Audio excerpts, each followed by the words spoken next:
So this siman that I want to discuss today, siman kuf samach ches to kuf samach tes, is to a certain degree about a lot of the workarounds that used to exist in Hilchos Ribbis before we came up with this concoction known as the heteriska.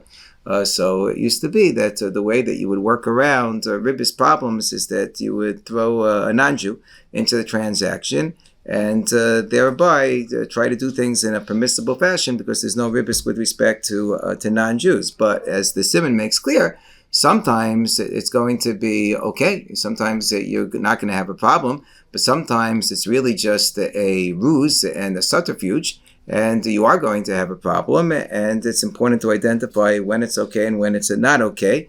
And this helps us understand a little bit more the context and the background of the Rashi on Parshas Behar, on the pasuk Al tikach meito neshek v'sabis v'yaresa me'elokecha, where Rashi says, what is this referring to when we say v'yaresa me'elokecha, that you have to fear God in order to avoid the problems of Ribbis? So Rashi says it's really based on the Gemara in Sanhedrin, I think, Hatola ma'osa b'nachri k'dei lahabosam l'Yisrael b'Ribbis harei zeh davar hamaso l'libo shel adam u'l'machshabaso. A person who takes money and says, oh, it's not my money I'm lending out, it's really the non-Jew's money, and he's really the malva in this transaction. So when the Jew lends the money to a different Jew, he's saying it's not my money, Jew number one, that's being loaned to Jew number two, but it's really the non-Jew's money that's being loaned to Jew number two. So often you would have people who would make up stories of this sort, but the stories wouldn't be true, in order to avoid problems of Ribbis. And this gives you a much better understanding of the entire background of this Siman and how there were many shenanigans in this regard, and why there are so many different types of scenarios that are discussed to determine when it really is a problem, when it's not a problem. But the first question that might occur to somebody, although certainly having nothing to do whatsoever with the halachos of this siman, is why, of all the other simanim in Shulchan Aruch, does this one get two simanim attributed to it, that is called siman kuf samach ches to kuf samach tes? It looks to me, and to any presumably layperson who would look at it as one siman, why does it have the canard of two simanim? So there's a practical explanation. And I might say that maybe the best explanation is to demonstrate that this siman is at least twice as hard as any other siman in Hilchos Ribbis. But the practical explanation brought by the Hagos for Ha'oros to the Torah, printed in the Torah, most of Shiras Devara, is that there were different printings of the Torah. Remember, this first came up with printings of the Torah, not the Shulchan Aruch. In one of the tefusim of the printings of the Torah, Faibi Di Shako and Shnas Reish Lamed Hey, the siman of Kuf Samach Zayin somehow was skipped altogether.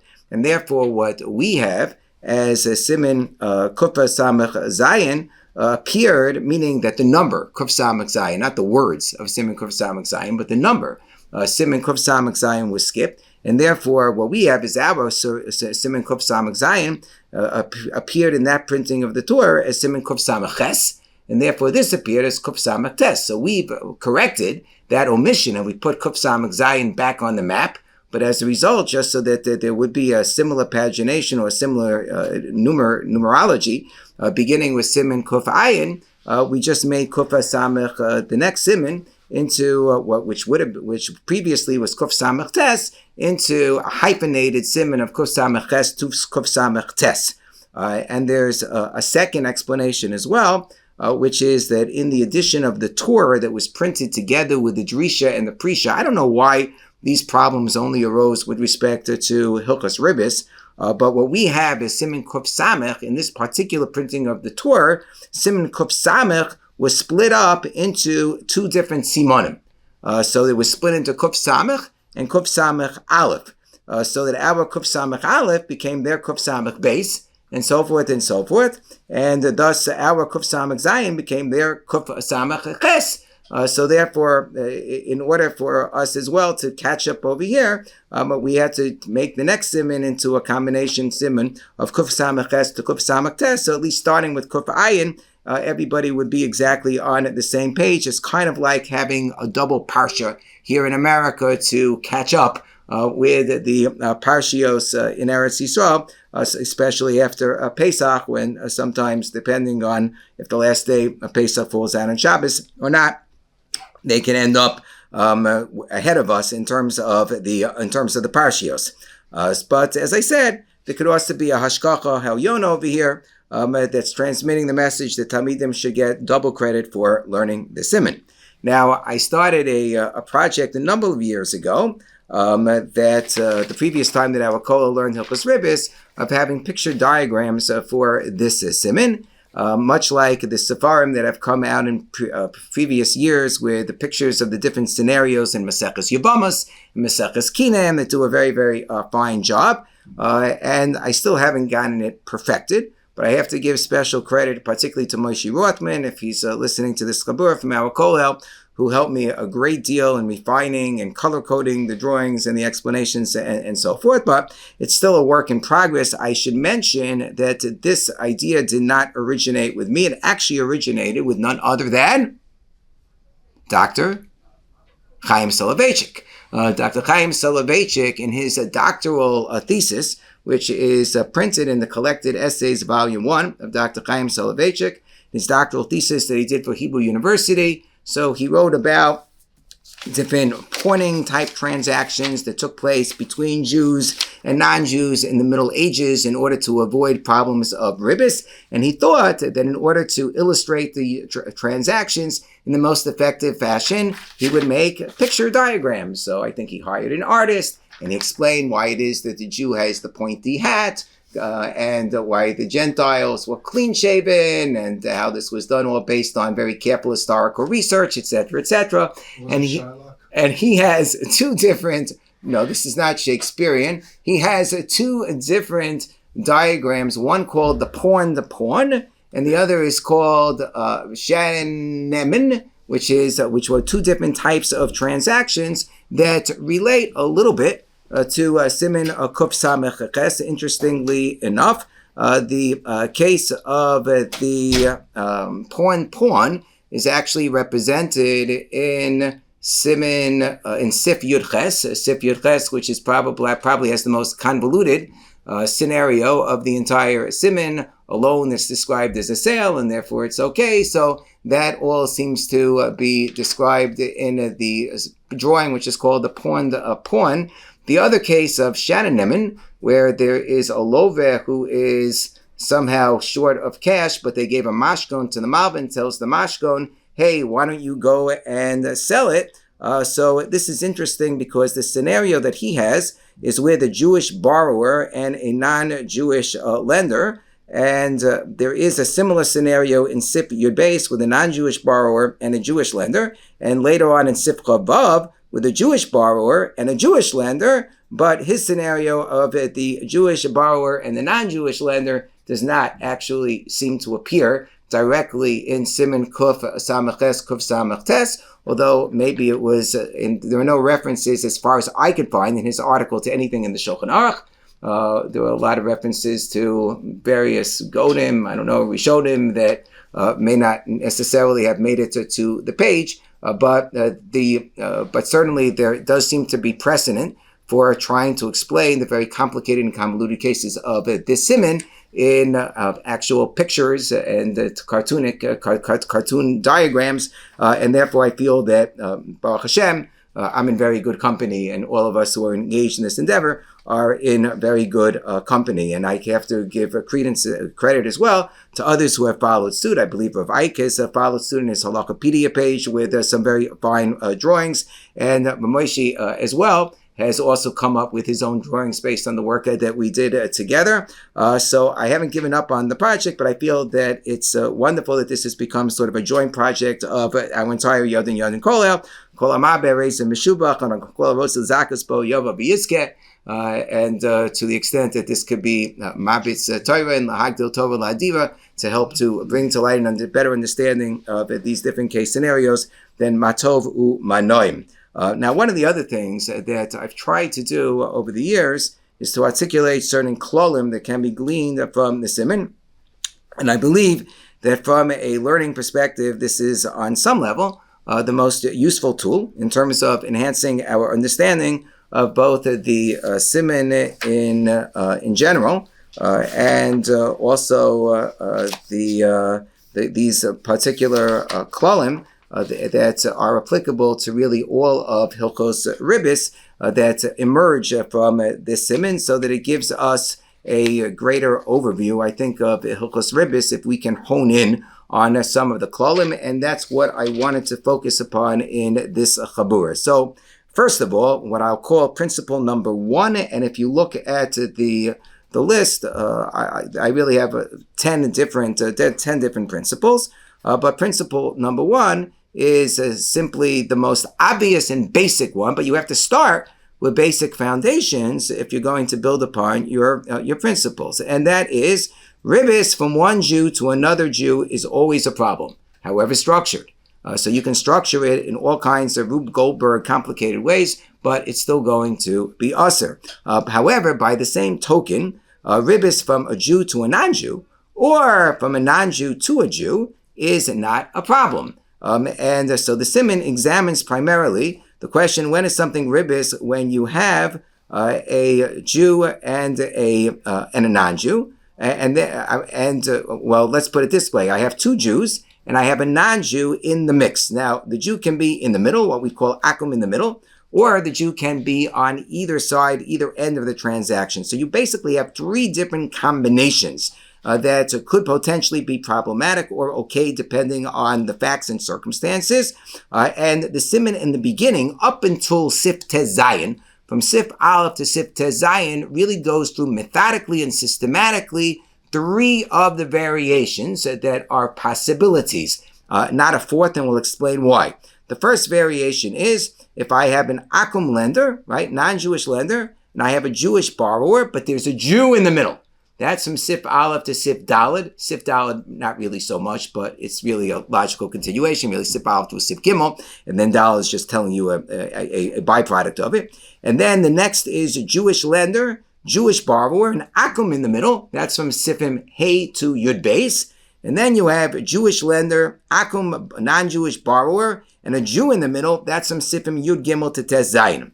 And then from Sif Yud Zayin until the end of the Siman, Sif Chub Zayin, not quite as disciplined, but, what do you expect? What do you want? You have these 3 very clear methodologies for the first 16 Sifrim, and at that point, you can manage on your own. At that point, you can manage. So there are variations of the above. So what I did in the first part of the source sheet is that I told you which Sifrim after Tez Zayin relate to each one of these 3 different categories, so you can break it down in that particular way. Now, what we don't have is, we don't have the scenario of a non-Jewish lender and a non-Jewish borrower and a Jew in the middle. Why is it that we don't have that 4th scenario? Anybody? The Catholic Church took care of it already.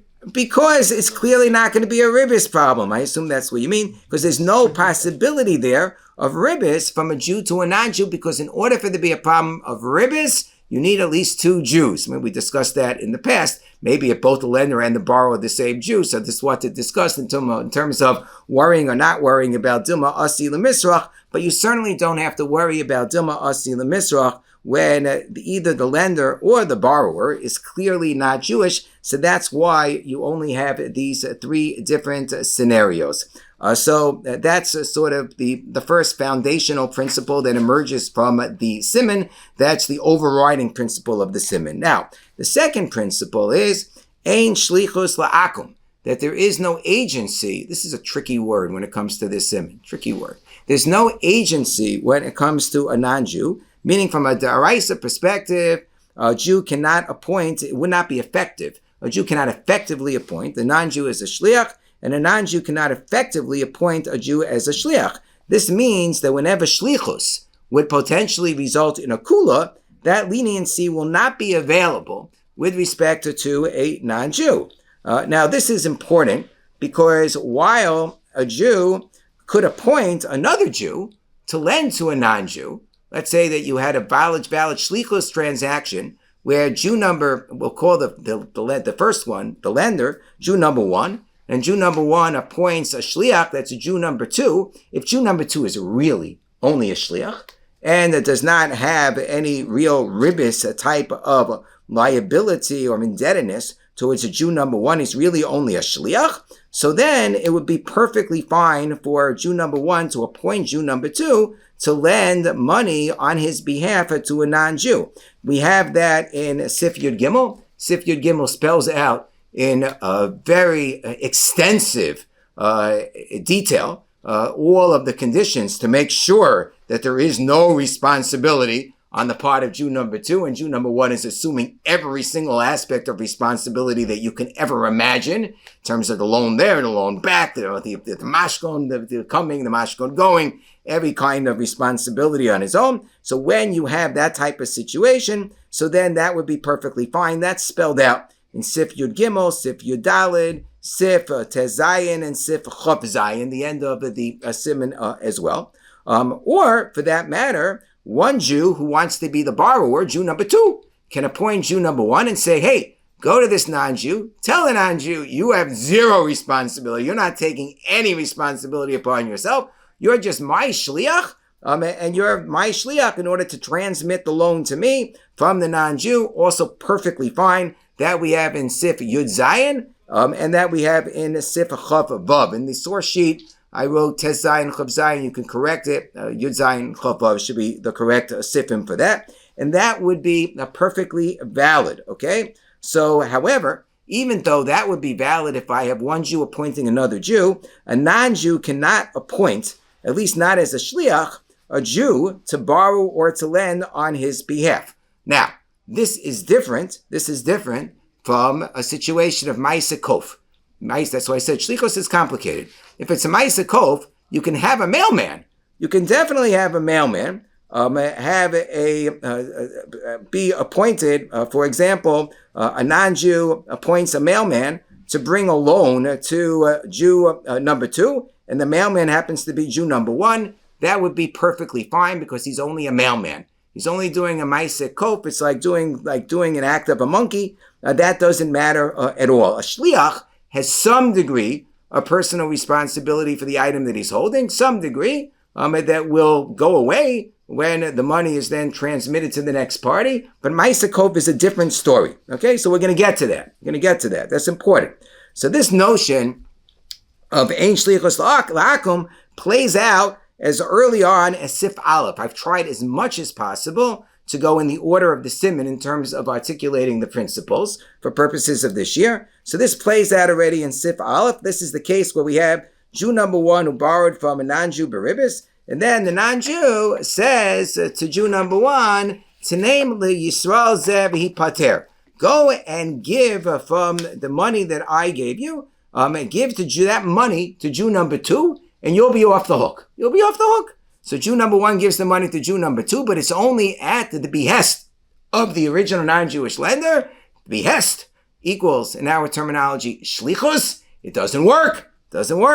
So therefore, what ends up happening is that when Jew number one gives the money to Jew number two and says to direct his payments even though he's saying to direct the payments to the non-Jew, we know already from Siman Kuf Samech Sif Yud Daled, I have Jew number one who loans money Ribbis to Jew number two and says go and pay a non-Jew. That's still considered to be 100% Ribbis, right? So then the reason why this is still going to be a problem is because Jew number one cannot serve as the shliach for the non-Jew. He's really serving two functions as the shliach, a little complicated. He can't serve as the shliach for the non-Jew to be deemed to have received the money back on behalf of the non-Jew and then have reloaned the money on behalf of the non-Jew to Jew number two. He simply can't serve in that role. Why? Because Ein Shlichus La'akum on a Deraisa level. So therefore, Ein Shlichus La'akum L'Kula. So it's still considered to be, as far as we're concerned, halachically, Jew number one who's making the loan to Jew number two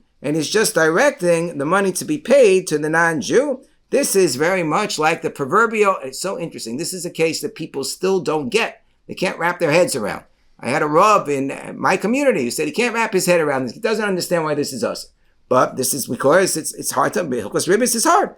But this is the classic credit card case. Jew number one is borrowing basically from the bank, the non-Jew, and he gives his credit card to Jew number two, use my credit card and go pay the bank. Says, what's the problem? The real lender here is the non-Jew. No, the lender's not the non-Jew. The non-Jew didn't even appoint him as a shliach, or it's not even a question. But certainly this is a manifestation of why this is problematic. This is considered to be Jew number one making a loan to Jew number two and saying direct your interest payments to the credit card company, and that would be 100% usher.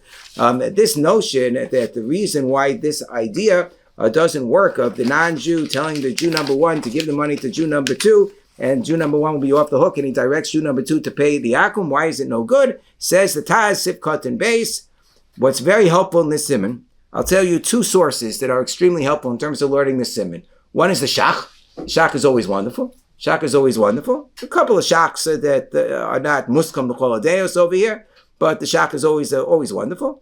And the Hilchos Binyamin. Whoa. Hilchos Binyamin is a wonderful sefer Hilchos Ribbis. One of the great things that Hilchos Binyamin does for you is that he breaks down all the words. He doesn't only go into esoteric discussions of what we glean from this sif or that sif without necessarily giving you an understanding of what the words mean. He tells you what every single word means, what every single case scenario means, gives you a lot of background, sometimes a real lot of background. But Hilchos Binyamin, really wonderful, indispensable source. Really, I think, really opened up this siman for me, speaking from a personal level. But anyway, the Taz in Sif Katan Beis, it says, the Keman Shekiba Miyada Yisrael, Nira Kenosin Ribbis La'obi Kocham B'Shlichusei.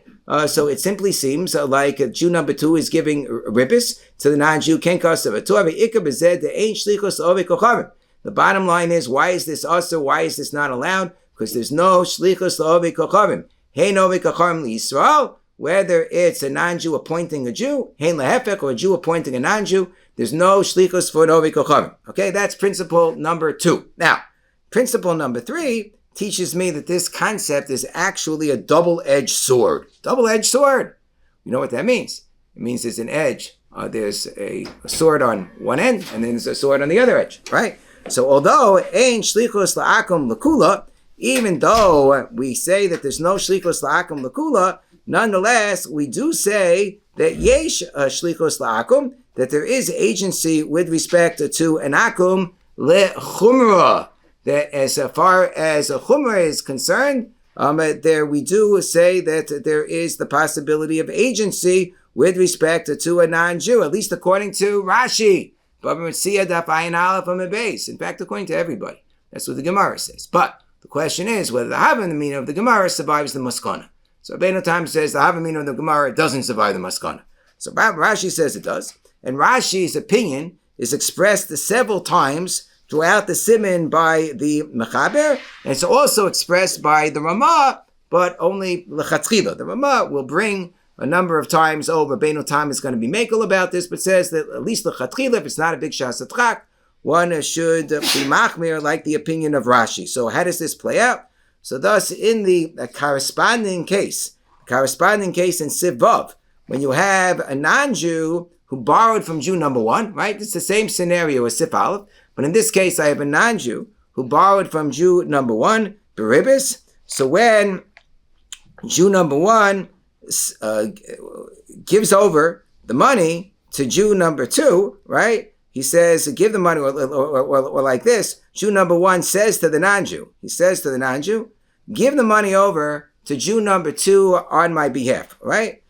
So he says to the non-Jew, give the money over to Jew number 2 on my behalf as my shliach. So in this particular case, we say, yesh shlichus la'akum l'chumra. The chumra is considered to be as if Jew number 1 actually is giving the money to Jew number 2 and telling Jew number 2, you're going to have to pay the ribbis going forward. So it's not considered to be as if the non-Jew is giving the money to Jew number 2 and saying, go and pay the Jew, which would be perfectly fine. That's Siv Dalet over here, right? If I have a loan that a Jew takes from a non-Jew, and the non-Jew says, oh, instead of paying me the ribbis, pay this other Jewish fellow, no problem, you could do that, because that's a loan from a non-Jew to a Jew. A non-Jew can direct the money to go anywhere, even to somebody who's Jewish. That's not a problem. But because we say, yesh shlichus l'goy l'chumra, it's going to turn out that it's considered as if the original lender, then the Jew number 1, is considered now to have extended this money to, as if he had the akum service, his shliach, to repay him, and then on his behalf to reloan the money to Jew number 2 as an interest-bearing loan, and therefore this is going to also be usher. That is principle number 3. Now, according to Rabbeinu Tam, as we mentioned, that we say, Ein shlichus la'akum bein l'kula bein l'chumra. Okay, that's good. So one can be mekel. So the Ramah says on that basis that there is room to sometimes be mekel. However, so he says, this is in Sivav, ha'ikar kisvara rishona. The main opinion that we follow is the first Sivara,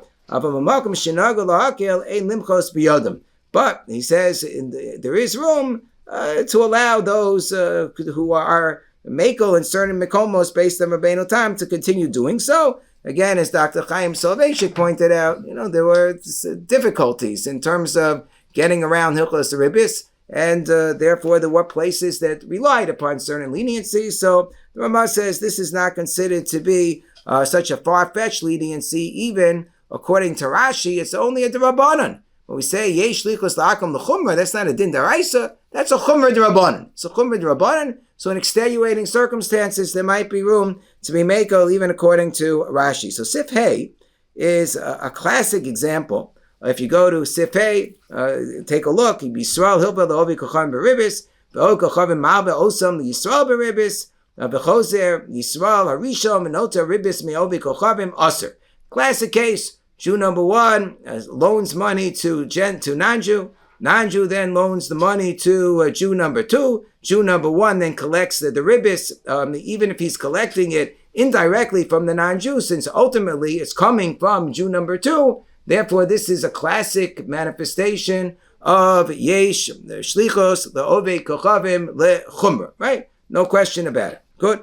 Okay, so this is a case where the Machlokes, Rashi, and Rabbeinu Tam will clearly come into play. But, says the Ramah, that just like I said, there might be room to be mekel sometimes, even according to Rashi, but so too, there are times to be machmir, even according to Rabbeinu Tam. So here the Ramah says that even Rabbeinu Tam would be machmir if Jew number 1 is kafa. He places a lot of pressure. He places pressure. He knows what the line of succession is over here. He knows he loaned the money to the non-Jew, and he knows the non-Jew loaned the money to the Jew. He knows what's going on. So what does he do? He puts a lot of pressure on the non-Jew to pay him back, and he knows that if he's going to put the pressure on the non-Jew, what's the non-Jew going to do? He's going to put the pressure, he's going to put the chokehold on Jew number 2, right? So therefore, since that's what's going on over here, this is considered to be much more of a subterfuge. Even from the perspective of Rabbeinu Tam, he would say this is a case where it's quite clear that Jew number 1 is relying upon Jew number 2. And this is not just simply shlichus. The more that it's clear that the non-Jew in the middle is not playing much of a role, is maybe just a very beleaguered mail carrier, shall we say, that we're going to be more likely to be machmir. However, if the non-Jew has a mashkon from Jew number 2 that he can rely upon, so that he doesn't have to worry about whether he's going to be able to collect his debt. So in such a case, then we have room to be mekel. That's what the Ramah says in Sif Hey. Aval im islay the ovikachavim mashkam Yisrael sheni shein sark la kufo. So he's not going to have to pressure him terribly. And the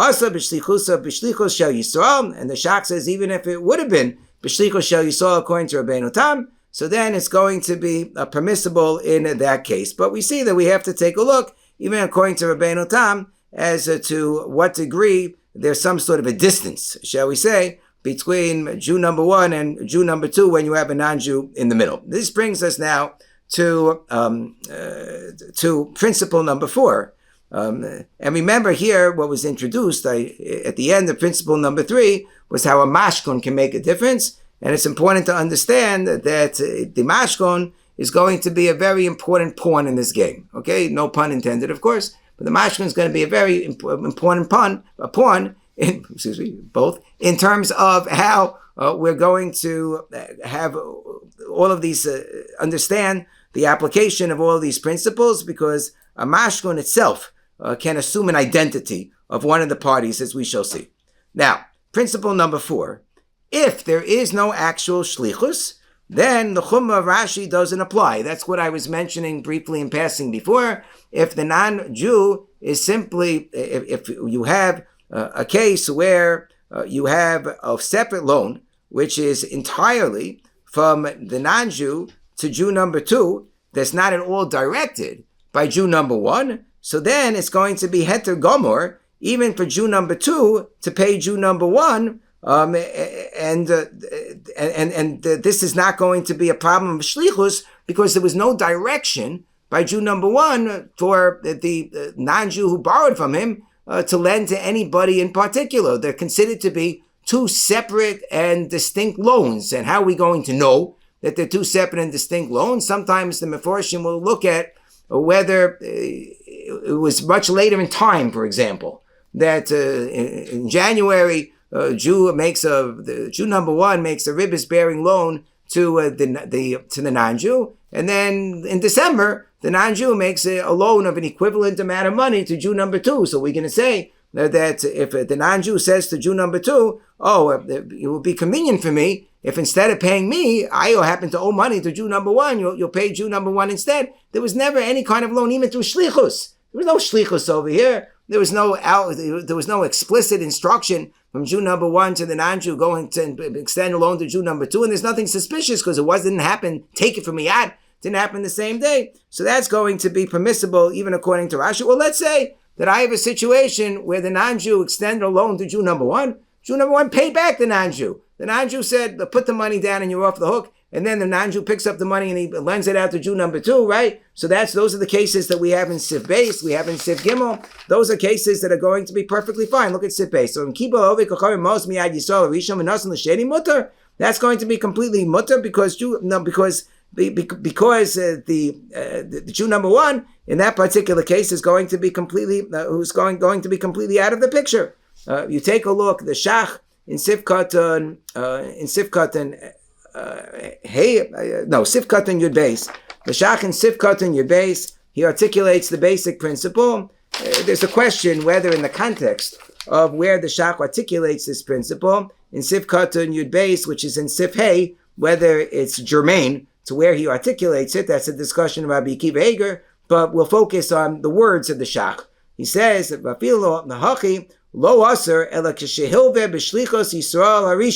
that there's never going to be a problem unless it was done through shlichus. If there is no shlichus, so then there is nothing to worry about. It's only in a situation of shlichus that you really have to worry. He was saying that within Rabbeinu Tam, but that's the basic rule is if there's no shlichus, so then all of this entire machlokes doesn't get off the ground. This certainly, to give you an obvious application of this, look at Sivches.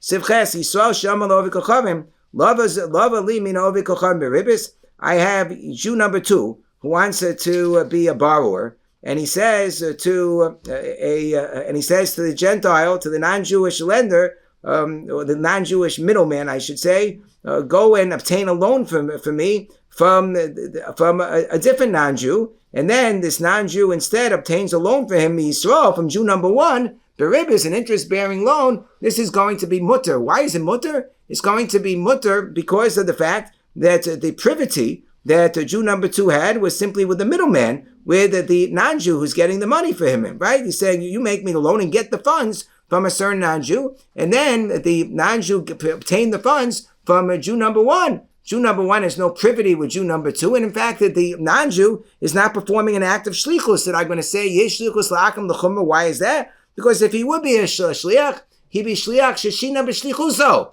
He'd be a shliach who messed up his shlichus. He was supposed to obtain a loan from a non-Jew. Instead, he obtained it from a Jew. So even Rashi would hold that this is 100% mutter. But Haraya, the Mechaber, who always paskins like Rashi, paskins that this is perfectly okay. Similarly, in Siv Zayin, even Rashi would agree that there's no chumrah from the standpoint of the Malveh when he didn't know he's giving a loan to a non-Jew. And then it turned out that that he didn't know that the non-Jew. Or let's look at it this way: that I had a malveh who's making a loan to he's making a loan in Sif Zayin Yisrael She'amal Lo Vikochavim Lovely most Ribbis mi Yisrael.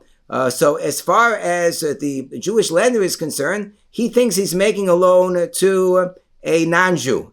And then it turns out that the non-Jew who is borrowing from him, from Jew number one, the non-Jew passes on the funds to Jew number two. So the Jew number two was the ultimate borrower. Not only that, but the non-Jew always had in mind that he is going to borrow the funds on behalf of this Jew number two borrower. But he didn't tell the lender. So the lender didn't know. The lender was in the dark. He thought he's making a perfectly legitimate interest-bearing loan to non-Jew, right? And then it turns out, what do you know? The money was given by the non-Jew to a Jew. So in this case, everybody would agree that while the Lova did an Isser, the Lova did something wrong, but the Malva is allowed to collect the money. Even according to Rashi, the Chumrah of Yesh Shlichus, remember, it's only a Chumrah, otherwise we can't be making it. So it's because it's only a Chumrah to say Yesh Shlichus la'akum the Chumrah.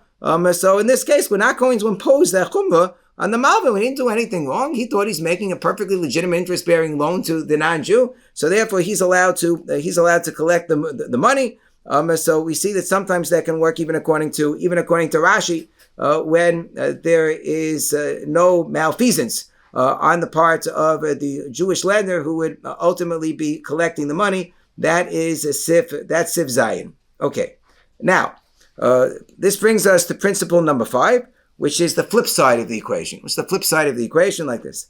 Namely, even according to Shitas Rabbeinu Tam, we have a problem, as I've mentioned, when the non-Jew is doing, we're not talking about shlichus, and we're not talking about a case where there is a real substantive role that's being played, but it's just not b'torah shlichus.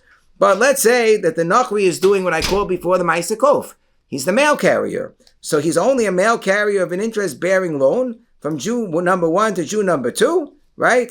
So in such a case, even according to Rabbeinu Tam, that's not a shlichus. That's not a shlichus. Of course, that's a nothing. That's a gornished. So you'll say, what do you mean it's a gornished?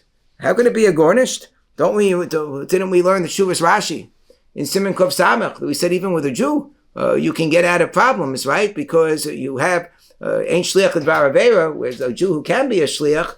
So why, if it's only a Ma'aseh Kof and it doesn't mean anything, so why, according to the Shuvas Rashi, are you going to be in good shape? And the Ramah even paskins this way, although nobody else in the world does. But he says that you would be, the people, the later Meforshim say, it was a Talmud Torah. Talmud Torah.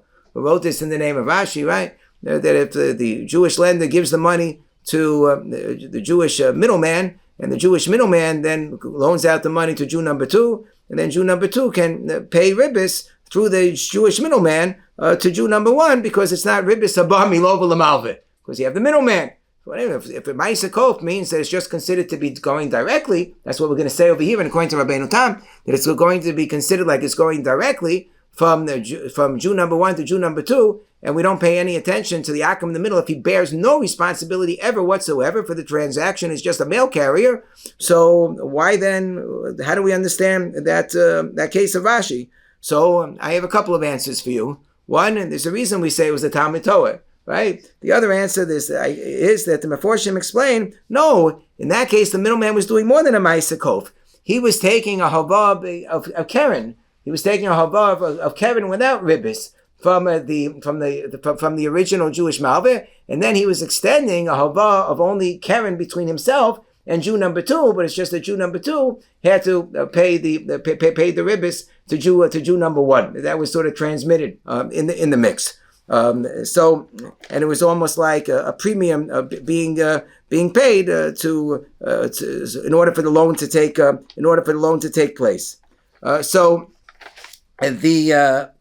therefore, it's not a contradiction of this principle. The Shach notes.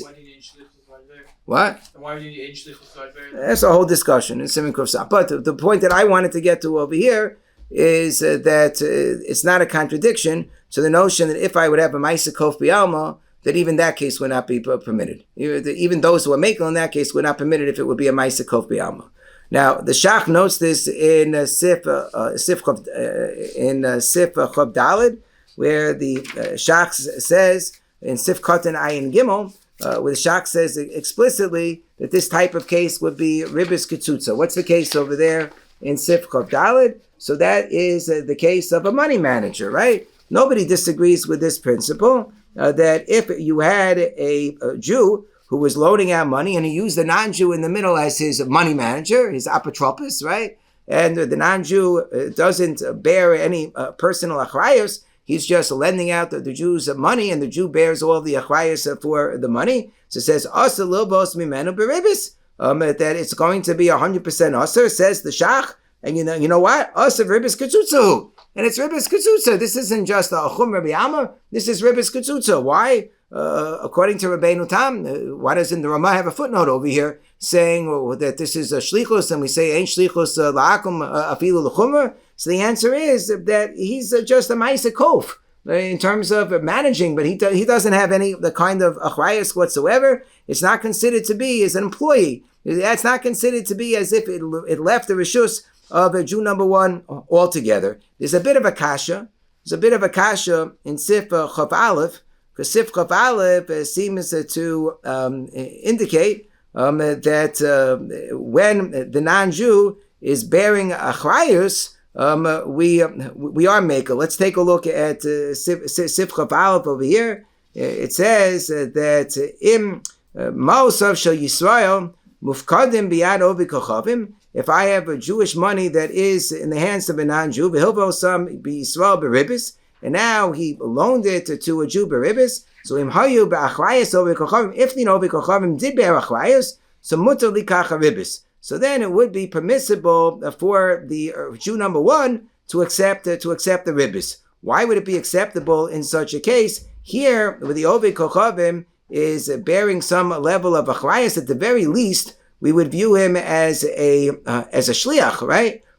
So maybe we should say ain't shlichus, because the whole point over here is that we want this to be like a good shlichus, right? So why don't we say that ain't shlichus la'akum, in order for this still to be considered to be the money of the Jew that's being loaned out directly to the non-Jew. So there are different answers that are given to this kasha. And one answer is that there was no command in this case. When the Jew gave the money over to the non-Jew, he didn't command the non-Jew to loan the money to Jew number two in this particular case. So therefore, this is considered to be like the Siv Zayin scenario, where it would be a loan from Jew number one to the non-Jew, and the non-Jew turns around and he makes a separate standalone loan to Jew number two, right? Because of the fact that there was no command in this case, or that this could be a case where the loan was made at a much later point in time. But anyway, a clear result would be that if I had my Siv Zayin case, and the non-Jew in the middle said to Jew number one, lend to me for the sake of Jew number two, and he's not taking any kind of achrayus whatsoever, so then it's clear that this should be Ribbis Katsutsa. It's clear that this should be Ribbis Katsutsa because it's a ma'aseh kof b'alma, even according to Rabbeinu Tam. Giving all of the kalalim of Siman Kuf Ayin, as I'm explaining, is the difference between shlichus on the one hand and ma'aseh kof b'alma on the other hand. So if he's just a mail deliverer of the loan, so then it's considered to be a direct loan, even according to Rabbeinu Tam, from Jew number one to Jew number two. Rabbi Reisman in his Sefer says the same would be true if you had a court-appointed trustee.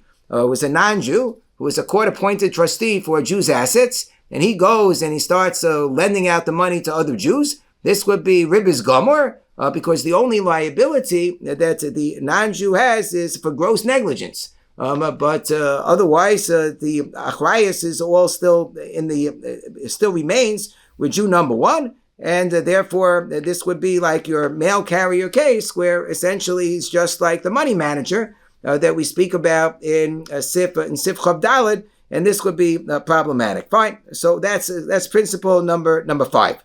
Now, this in turn is a springboard. This question of who's being relied upon at the end of the day, who's the real party in interest. It's a springboard for some of the more complicated applications in Siman Kuf Samach Ches to Kuf Samach Tes. So just as background, in Siman this is important. There's one Siman that ties in very, very intimately with Siman Kuf Samach Ches, Kuf Samach Tes, and maybe because it's the adjacent neighbor, and that's Siman Kuf Ayin. especially the very beginning of Kuf Ayin, that speaks about Orev situations, guarantor situations. And in Siman Kuf Ayin, we learn a very important principle, two principles. Number one, Jew number two, we'll call him Jew number two, he may not serve as an Orev Kablon for a loan from Jew number one to a non-Jew, because it's then considered as if Jew number two borrowed directly from Jew number one, because Jew number one can turn to him first to collect the Ribbis. That's what Orev Kabbalah means. If he be an Orev Stam, and Jew number one first has to go to the non-Jew before he can collect from Jew number two, so that's permissible, because whatever accrues only accrued at the very, very end, after he first went to non-Jew, and therefore it's not a Ribbis, the bearing obligation from the perspective of the Orev, because an Orev Stam. But if it's an Orev Kabbalah, so that's going to be usher. That's going to be usher the Yoreh Deah. This is Machlokas Rashi and Rashba about with respect to serving as an Orev Kabbalah from a loan from a non-Jew to Jew number one, if Jew number two can serve as an Orev Kabbalah or not. We're machmir that he can't serve as an Orev Kabbalah, but certainly in this case, where a Jew is loaning to a non-Jew, and then Jew number two is serving as an Orev Kabbalah, everybody agrees that would be usher. So this creates an interesting result in Siftes, which is that sometimes I can have a mashkon, create a mashkon that belongs to a Jew, serve as his stand-in, so that he's still considered to be in the picture as an Orev Kabbalah. So if I have a loan from a Jew to a non-Jew, and it looks like everything's honky-dory because it's just a loan from a Jew to a non-Jew, but there's this mashkon hovering around that originated with Jew number two, who had this relationship with the non-Jew who made a loan to Jew number two, so that mashkon might be considered to be like Jew number two is still in the picture as an Orev Kabbalah, and then I have a prohibited Ribbis transaction in such a case, right? So that's basically what I have. That's the case in Siftes, and the only time, and this is the way the Shach and the Taz explain it, and I don't have the wherewithal to explain it according to other Rachmanim, so as I said, we stick with the Shach for the most part. So the way that the Shach understands the scenario over there is that it all depends upon whether hiknehu, or did the mashkon remain in the possession of Jew number two, or when Jew number two was giving the mashkon over to the non-Jew, who is what we call the non-Jew akum in the middle, did he have in mind either that he's going to hold on to it, or that he's planning to be makne the mashkon, that it should belong squarely and completely to the Jew, to the non-Jew in the middle. So if the Jew number two, when he gave over the mashkon to the akum in the middle, had in mind that it should now be in the possession of the akum in the middle, so then I don't have a mashkon of a Jew as an Orev Kabbalah anymore. But if he didn't have in mind to be makne to him, so then I have a problem. So certainly in Sif Yud I'm going to have a problem, because in Sif Yud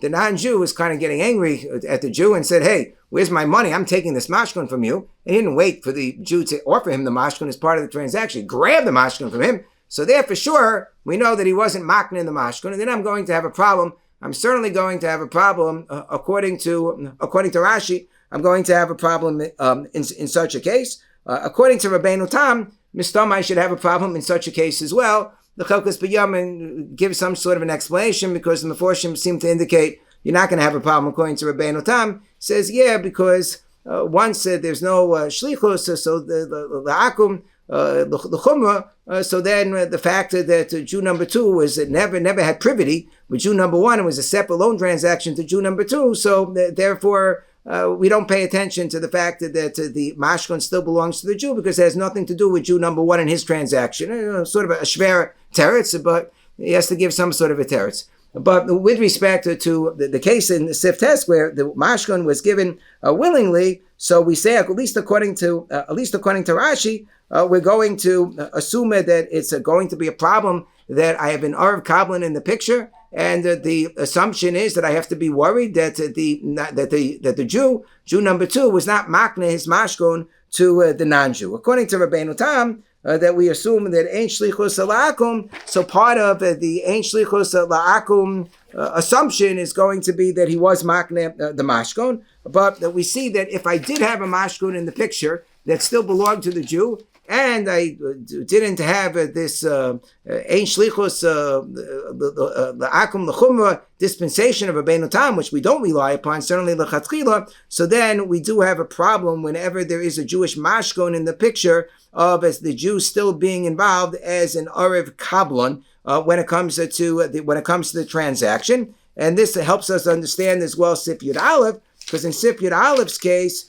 we know that Jew number 2 was certainly planning to just give over his mashkon to the non-Jew, for the non-Jew to be able to use it to borrow money from, because he was only mashil it to him. In that case, he was mashil a chayfetz to him. Not that he borrowed any money from him, he's mashil a chayfetz. So then we assume that he's doing it as a big favor to him. And of course, he has in mind to be makneh it. So that's why, in that case, the Mechaber, who always follows Rashi, says mutar l'Yisrael lahavos l'ovikacham Allah b'Ribbis, and that's going to be perfectly permissible.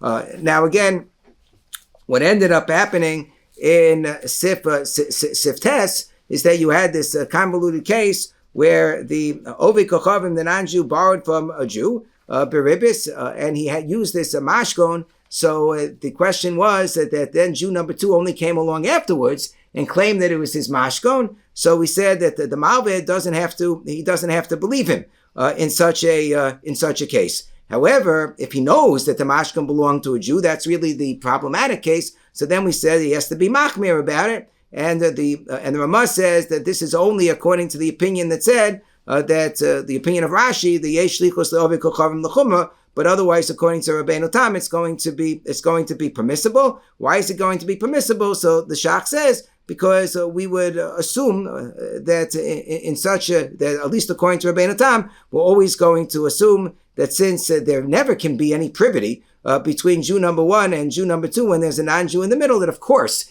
the non-Jew had in mind to be makna his mashkon to the non-Jew, and therefore it doesn't belong to the Jew anymore.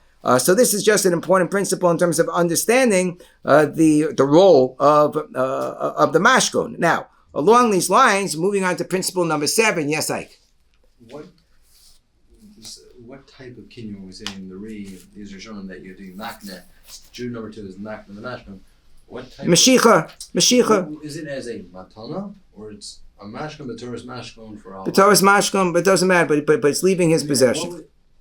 What would we have assumed otherwise? Why is that such a critical thing that the Rishonim are all discussing here, to make sure that you're actually makna? We don't necessarily assume it until the Re says we assume if it's just a mashkon, the Torah's mashkon.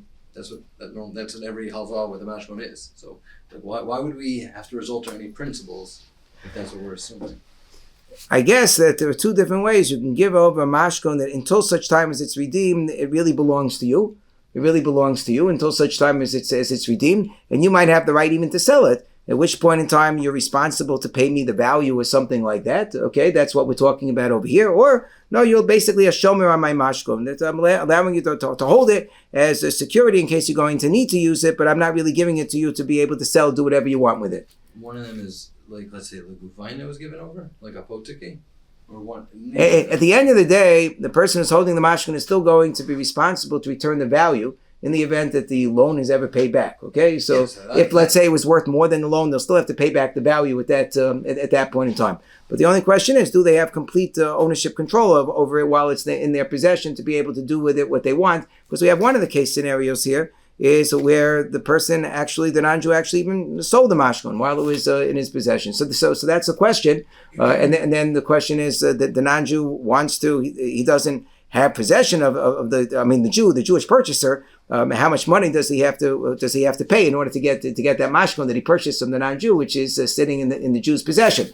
So it does have nafkaminas, I think, to that degree. Okay, now along these lines, what's principle number 7? Principle number 7 is that the mashkon is serving as the relied upon collateral can also serve as a possible kula. It can also serve as a possible leniency when Jew number 1 lends to a non-Jew through a shliach. Okay, who's the shliach? Shliach is Jew number 2. That's no problem. A Jew number 1 can utilize Jew number 2 to be his shliach. Yesh shlichus liYisrael. That's good, right? Okay. So, but the thing is that sometimes the shliach does a little bit too much. Like in Sif Yudalid, we talk about where a shliach is prepared to undertake to be responsible for the payment of the loan in case the non-Jew doesn't.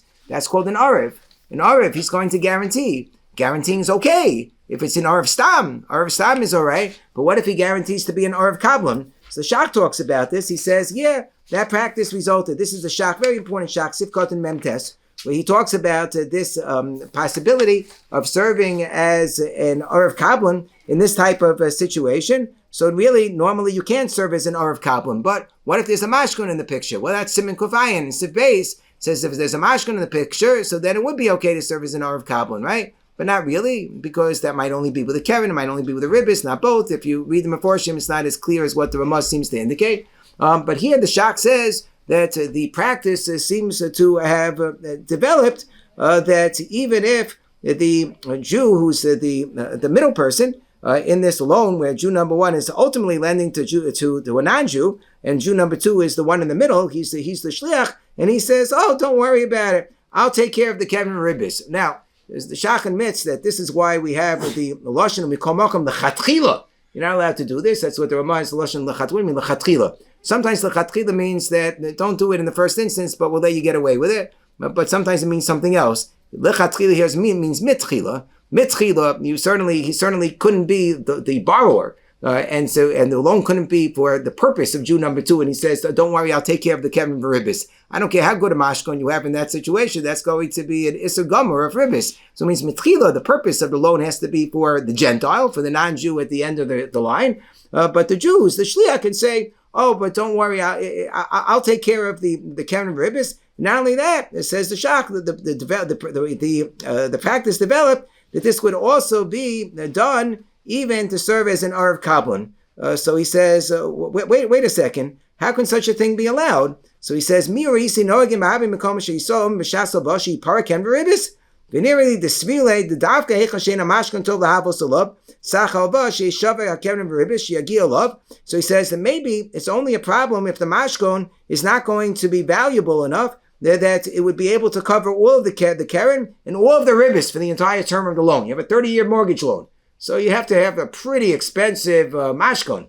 Even if you have a house that you're lending upon, the house is probably going to be enough to cover the principal, not going to be enough to cover all the principal and all the interest. But if you have such a gevaldige mashkon that's going to be that valuable, he says, afilu ya'amad zamanoch, she'az nira shesmichas hamav el yisoba kai gamna. So he says that as long as you have this type of a situation, he says that maybe it's only usher if the mashkon is ein tov lahavos alav sachal va. But if it is tov lahavos alav sachal va, so then you'll be allowed to do this. Now he says mikol makom yesh li zoya b'zeh. He's not thrilled about this particular kula, but he says that sometimes if you have a really valuable mashkon, it can turn the commitment of the Jew that sounds like a commitment of Arav Kablan into effectively an Arav Stam. It's not that we're permitting him to be an Arav Kablan, but it makes him more into an Arav Stam because what's really being relied upon is the mashkon. But if it's clear that the Jew number two is really an Arav Kablan, or even that he's acting as a loves, so this solution doesn't help. So if I had a non-Jew as a lender, okay, and this is the Chokas Binyamin gives this example. I have a non-Jew as a lender, and Jew number one takes a mortgage loan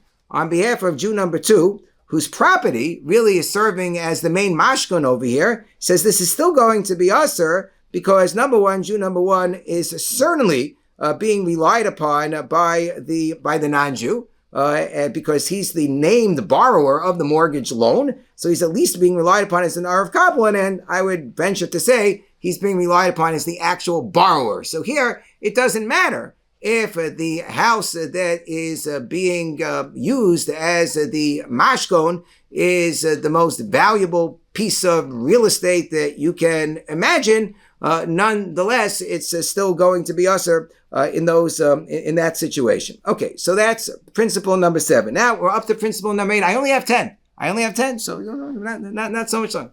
Principle number 8. There's also a kula when the Jew in the middle is clearly only a carrier pigeon, such as in Sif Yud Gimel, where I have a Jew in the middle, and then I have a non-Jew loaning to a Jew, or a Jew loaning to a non-Jew, but the Jew in the middle is only a carrier pigeon. So that's the case that we mentioned in Sif Yud Gimel with all the bells and whistles, that the Jew in the middle is not assuming any responsibilities. If it's clear that Jew number one knows to only rely upon the borrower. So the consequences of this assumption are spelled out in Sif Tes above. So Sif Tes above makes it very clear that if I had a Jew who loaned from a Jew, but it was not for his purposes, but it was for the purpose of the non-Jew, and as a result, the non-Jew gave a mashkon that the Jewish lender is relying upon. Now, Jew number two says, well, don't sell the mashkon, because it turns out that the non-Jew is not paying back. He's what we call an olam. He's a strong man, a gangster, and he's not paying back. We have the strong man situation emerge a few times in the Siman. So it says the malveh is not obligated to listen to him because of the fact that he has no obligations. He has no obligations with respect to the shliach in this case, because the shliach is simply a middleman. It's not his mashko, not his business. Especially if he wasn't retained in the first place by Jew number one. Sif Yud Zayin spells out the flip case scenario in Sif Yud Zayin, where I have a loan from non-Jew to Jew number two, and Jew number one is only considered to be the carrier pigeon. In this case, Yisrael she Amar L'Chavero Lovely most me'ovi kocharim. The Jew number two says the Jew number one borrows some money from me from the non-Jew. If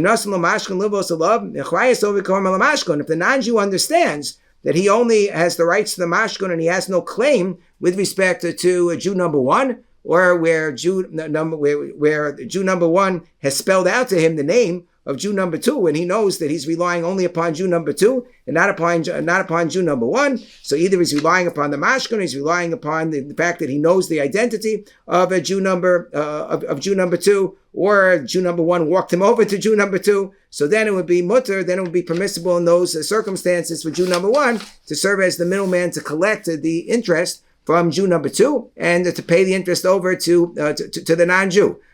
So you have this qualifications are spelled out that it has to be clear that the non-Jew knows that he's relying upon only Jew number two. He says that, for example, Amalo lovely most Ribbis me'ovi kocharim ashmi. That if there would be no mashkom, then it has to be spelled out that the non-Jew knows that he's only making the loan for Jew number two. And the non-Jew believed him. I don't know how we make the assessment that the non-Jew believed him, but there are different, we assume that that's taken care of. Maybe he wrote a star to that effect, and he's relying upon the lov, and he's not relying upon the shliach. So that also is going to be like the carrier pigeon case, and so too in all these apotropos situations where it's known that you have a Jewish money manager who's basically loaning out the non-Jews money. So even though it looks like the Jew is making an interest-bearing loan to other Jews, it's perfectly permissible. If it's not known that he's the money manager, so then it could be a Mari Sayin issue, but otherwise it would be perfectly permissible. Yes, Ike? If Husdas has he trusts him when he gives him the name of the Jew that he's lending to. That detail, if he doesn't give him a name, he just tells him, I'm lending to another Jew. Without stam, he doesn't trust him. Right. He has to say, he has to say Al Shmi. You have to give the name.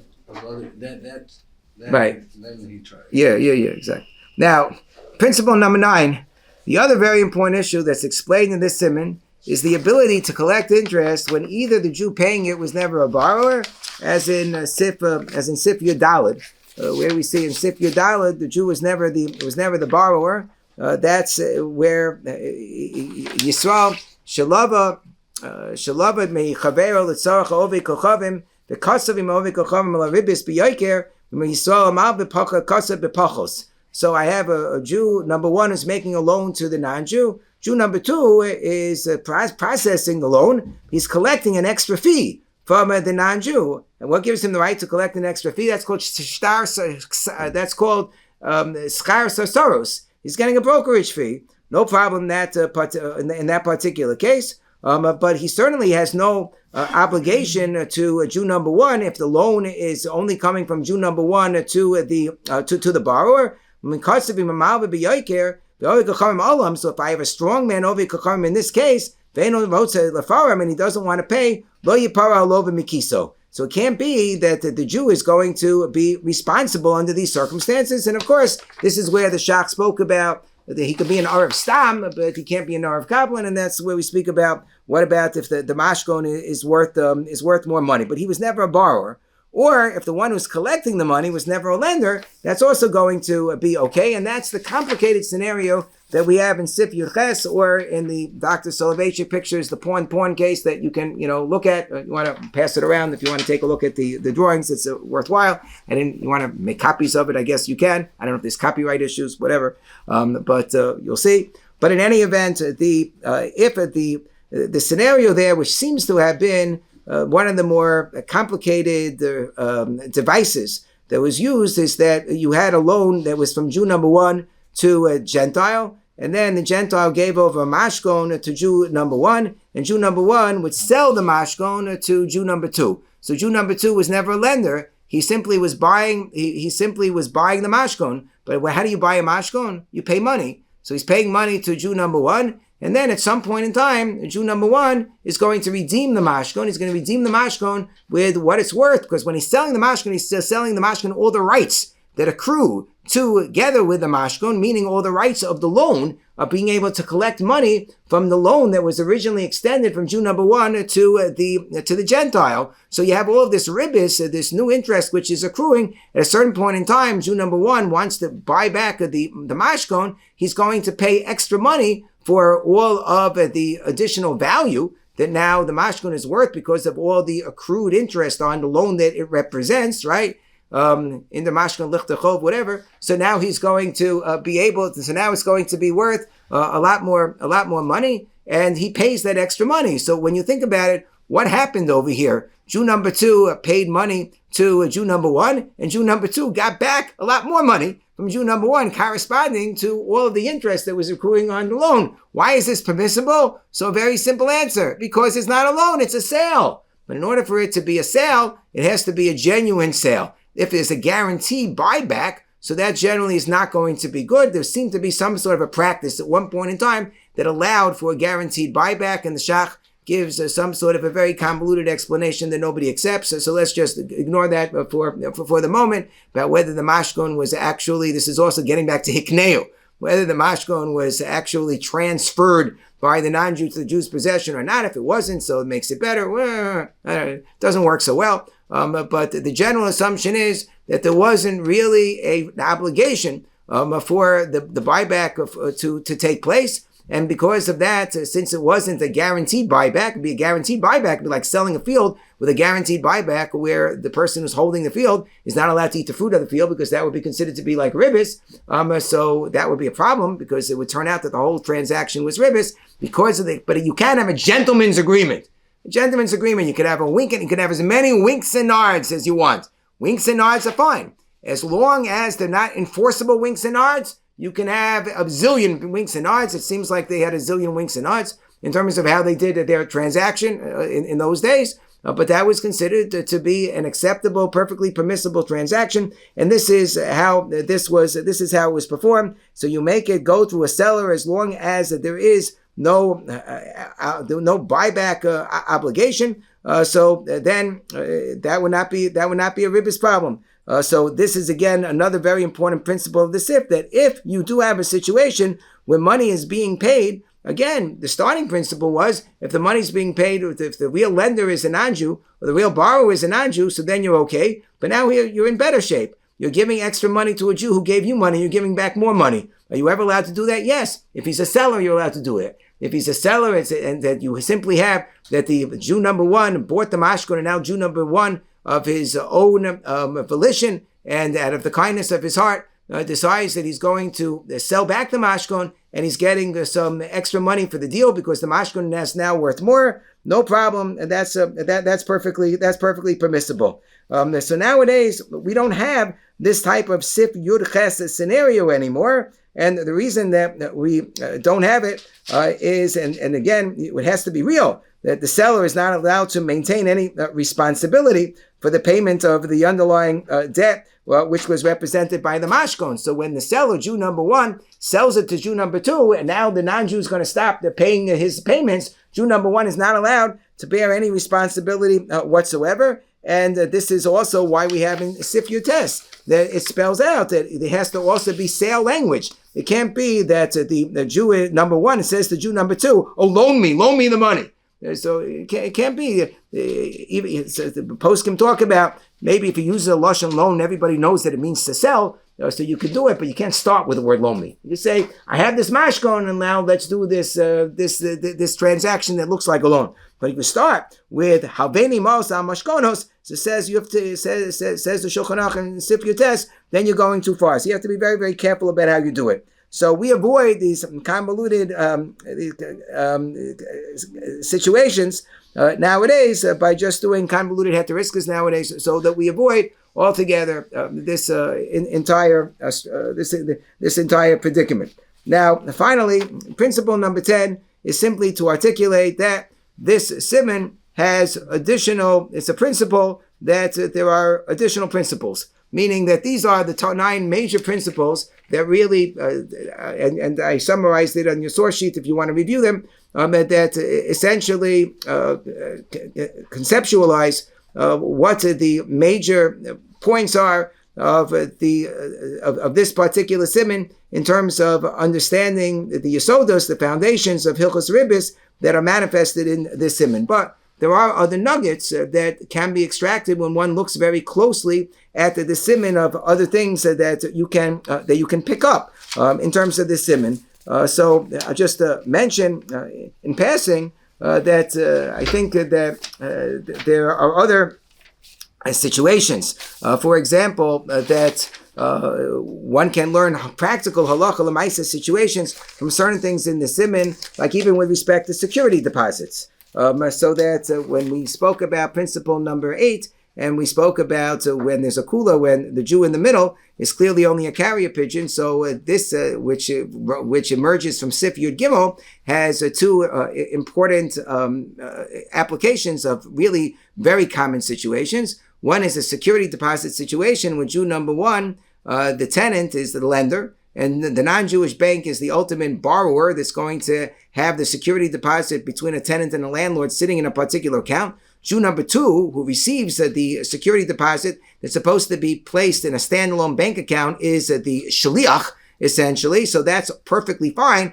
If the landlord has no access to the money and he has no achrayas over the money, then this is going to be okay. But if he intermingles that money with his own account, or he's going to actually utilize the money, have achrayas over the money, then that's not going to be okay. Another common scenario is where you have parents who have their kids' money and they put their kids' money in the bank. So do they have, and that money is earning interest in the bank. So this is a question because the parents effectively, by taking the money, really, they could be a shliach or they could be a borrower. How are we going to tell whether they're a shliach or whether they're a borrower? If they're a borrower, so then if they're going to take that ribbis and give it to their kids, so then that's going to be a problem. How can we see whether they're a borrower or not? So the question is, are they utilizing that money? Sometimes parents, they're a little bit short in paying the tuition bills or whatever, and they more heter to borrow some money, right, from their kids' accounts. So you can't do that, because then the money that's sitting, if they become a real borrower, so then the ribbis that accrues is going to be problematic to be paid to the kids. So these are just some of the things that emerge, but then there are some other general principles that I enumerated, and I'll just go through them very, very quickly to conclude the discussion. And that is number 1. We find in the Siman discussion regarding, and this is in Sif Yud Zayin, Ribbis for tzedakah purposes. You have the manhigei akahal case, and this is going to be important.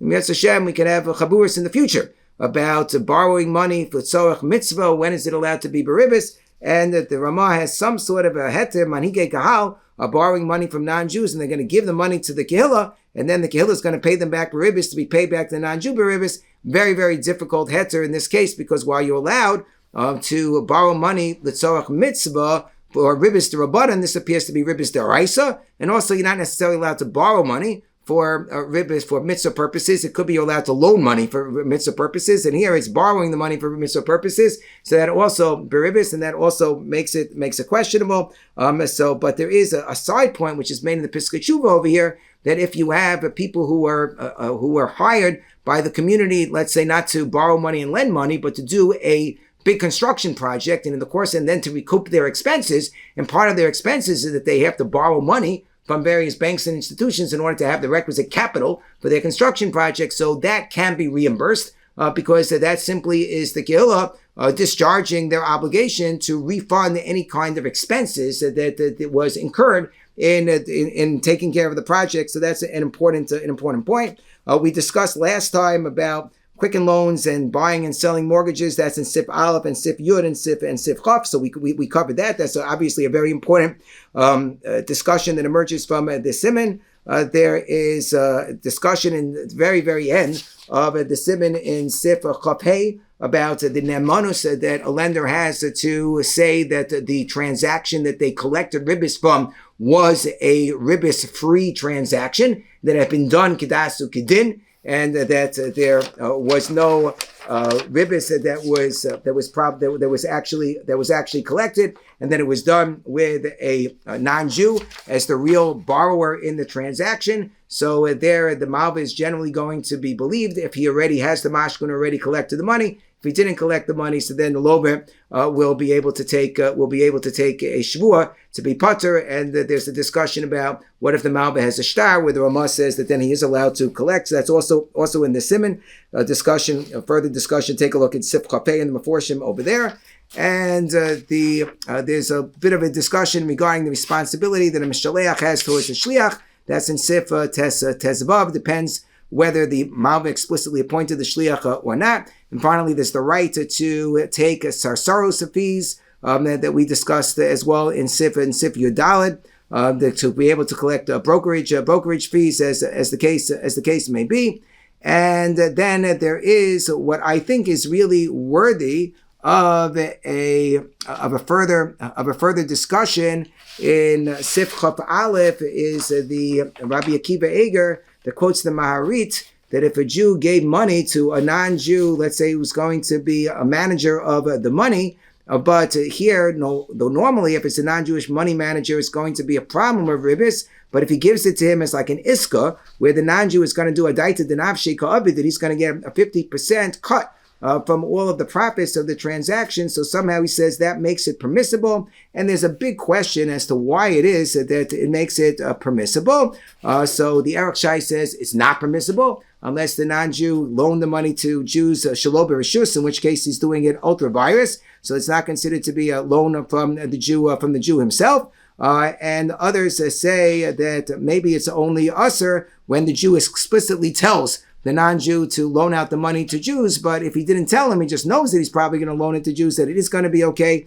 And I think that that is maybe worthy of its own Chaburah regarding a variety of different stock and investment structures and instruments, and when they're going to be problematic and when they're not going to be problematic. And I think that Rabbi Akiva Eger and that Maharit certainly factor into that discussion. So I wanted to point that out as well.